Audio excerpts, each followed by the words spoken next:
welcome back to the Denver Gold Forum. I'm Amy Hogan, and I'm joined by Briggs, CEO of Harmony Gold. Thanks so much for joining me. Thanks for having me, Amy. Thanks. So has it been a good conference for you so far? Yeah, it's always a good conference. Meeting people, meeting investors, getting different opinions, really getting the vibe of the gold industry and where we're going to. So it's been good that way.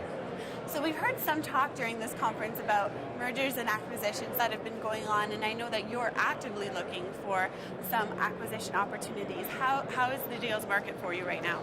Well, Amy, you have to look at the sort of whole gold perspective, and in times when gold is tough and the gold price is going down, then there will be companies that are trying to divest some of their assets to repay their debts.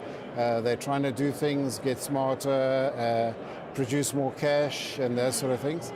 And in that, for a company like ours, which has very little net debt, virtually no net debt, there's an advantage. You're looking at those as opportunities. So that's the way we're looking at it.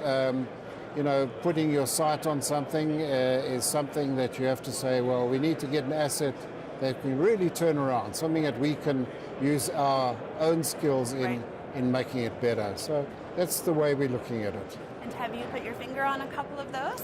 Well, there are a few around. Obviously, we're a South African company. South Africa is our home front, and therefore, if there's an opportunity there, that's what we should look at. You're going to jump there first. Yep. Yeah. And otherwise, we operate in Papua New Guinea. That's another place we operate. So we operate in sort of different environments, typically not first world environments, which means that we have advantages there as well. Okay, great. Yeah. Now, at the beginning of the year, you announced that you're going to implement some cash-cutting initiatives, and how are those going so far? They're going well, in that we are cutting costs. Good. And again, this comes back to the gold price.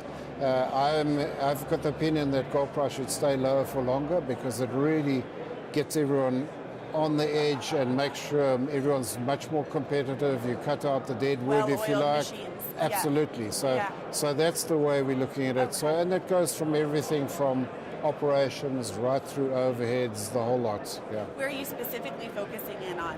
Well, right now we're looking at a lot of the services and overheads because normally there's quite a large cost there. You've got some senior people in those operations. That's where you can spend a lot of money in the short term and it's not directly related to this year's production. Okay, so some more short-term initiatives and some long-term initiatives as well? Yeah, long-term initiatives as well. Yeah. I mean, in the gold mining business, we're here for the long term. If it was just the short term, we could make loads of money in the short term, but we wouldn't have that sustaining operation. So you need to look at the long term as well. So you have a very exciting Bioenergy Project that you've announced, and it's the first one on a mining asset in South Africa. So can you tell me a little bit about that? It's a story we haven't talked about yet here at the Denver Gold Forum. Yeah, no, it's interesting because what we have been doing is we've been closing some assets down, so we started rehabilitating. Now, rehabilitating a tailings dam, for instance, where you've really got the fine grain stuff from previous mining. What we've discovered is that some vegetations actually grow very well on that. One is sugar beet. Now, surprisingly, it's not sugar beet that you could eat because it's growing on impacted soil, basically, but it grows very well. And then the other one is this king grass. King grass is sort of, it grows to about 12 foot tall, but it grows fantastically on impacted soil.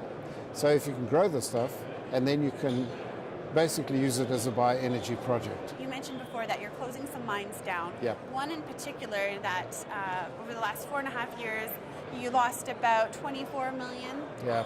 And so how is that? About 1,500 people are employed at that mine. How is the closure coming along? And Amy, the thoughts there are, this mine will take probably another 500 million rand. That's $50 million over the next few years. Yeah.